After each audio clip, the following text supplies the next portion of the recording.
Bismillahirrahmanirrahim. Assalamualaikum warahmatullahi wabarakatuh. Apa kabar anak ustazah? Alhamdulillah. Al-Quran, akhlak, prestasi, Allah Akbar. Anak-anak ustazah, hari ini kita belajar ilmu pengetahuan alam tentang dampak pengambilan sumber daya alam dan upaya pelestariannya. Buku tema 4, pertemuan kita yang keempat.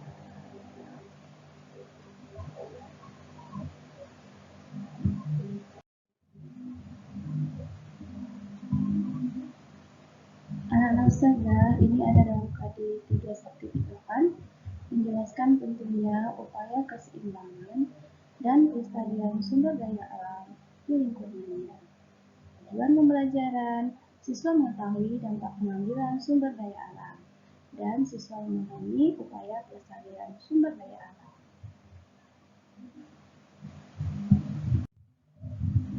Nah, anak ustazah, alhamdulillah dalam Al-Quran terdapat tentang sumber daya alam. Ini terdapat dalam surat Jasiyah ayat 13. Dan dia telah menundukkan untukmu apa yang di langit dan apa yang di bumi semuanya sebagai rahmat daripadanya. Sesungguhnya pada yang demikian itu benar-benar terdapat tanda-tanda kekuasaan Allah bagi kaum yang berpikir. Nah, anak ustazah, subhanallah, alam dan seluruh isinya ini diberikan oleh Allah kepada manusia.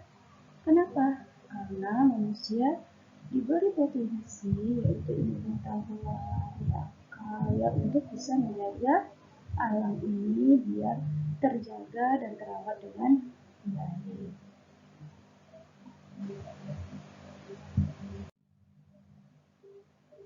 Mari kita masuk materi hari ini, yaitu dampak pelestarian sumber daya alam dan upaya pelestarian. Lingkungan menyediakan sumber daya alam yang berlimpah sehingga dapat dimanfaatkan manusia untuk memenuhi kebutuhannya.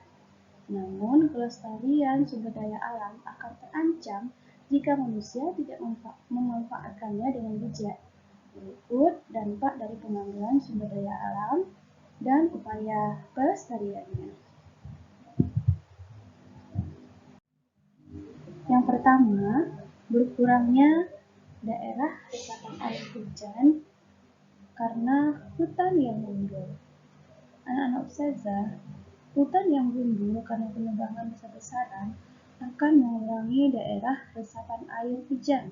Hal ini mengakibatkan tanah di sekitarnya mudah terbawa oleh arus air saat hujan, dan apabila terlalu lama dibiarkan akan mengakibatkan tanah longsor. Nah, ini gambar ya, hutan gundul ya, penebangan hutan secara liar. Nah, apa upaya pelestarian yang dilakukan? Yang pertama adalah reboisasi, penanaman kembali ya hutan yang gundul. Yang kedua, sistem tebang pilih tanaman. Nah, dipilih tanaman yang akan ditebang. Yang ketiga, membuat terasering di lahan miring ya. Kemudian yang keempat, meningkatkan pengawasan polisi hutan. Dan yang kelima, menegakkan hukum secara tegas bagi pelanggar undang-undang kehutanan. Yang kedua, rusaknya hutan bakau.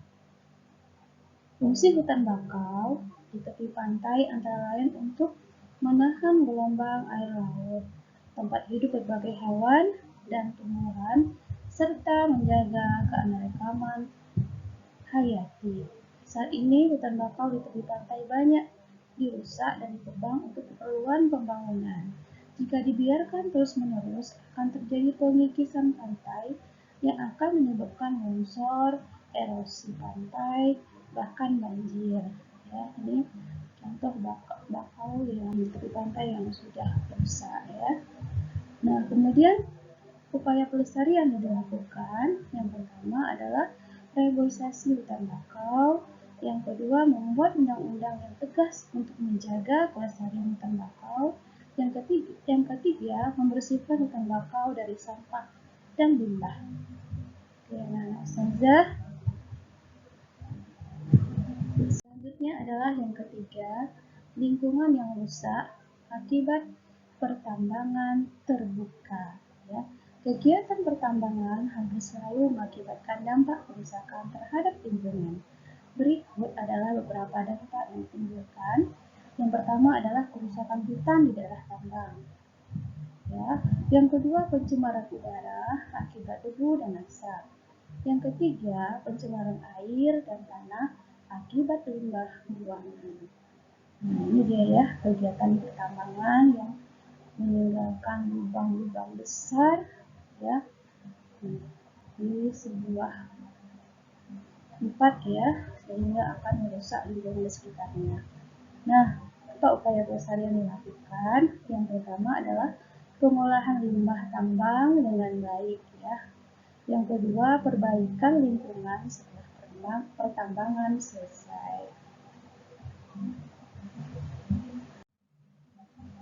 Kemudian yang keempat adalah punahnya jenis hewan dan tumbuhan. Perburuan liar dan pemanfaatan tumbuhan yang tidak diikuti pelestarian akan berakibat pada punahnya jenis hewan dan tumbuhan tertentu. Misalnya, ikan hiu diburu dimanfaatkan siripnya sebagai bahan makanan bernilai tinggi. Ya. Kemudian tanaman cendana hampir punah karena dimanfaatkan terus-menerus tanpa dilestarikan. Ikan hiu yang kan saja. Nah, apa upaya pelestarian dilakukan? Yang pertama, melakukan pelestarian in situ dan ex situ untuk hewan dan tanaman. Yang kedua, melakukan tebang pilih dan reboisasi. Alhamdulillah, demikianlah anak-anak ustazah. Semoga anak-anak ustazah paham ya dampak daripada sumber daya alam yang tidak dipelihara dan usaha pelestarian yang dilakukan. Demikian, Assalamualaikum warahmatullahi wabarakatuh.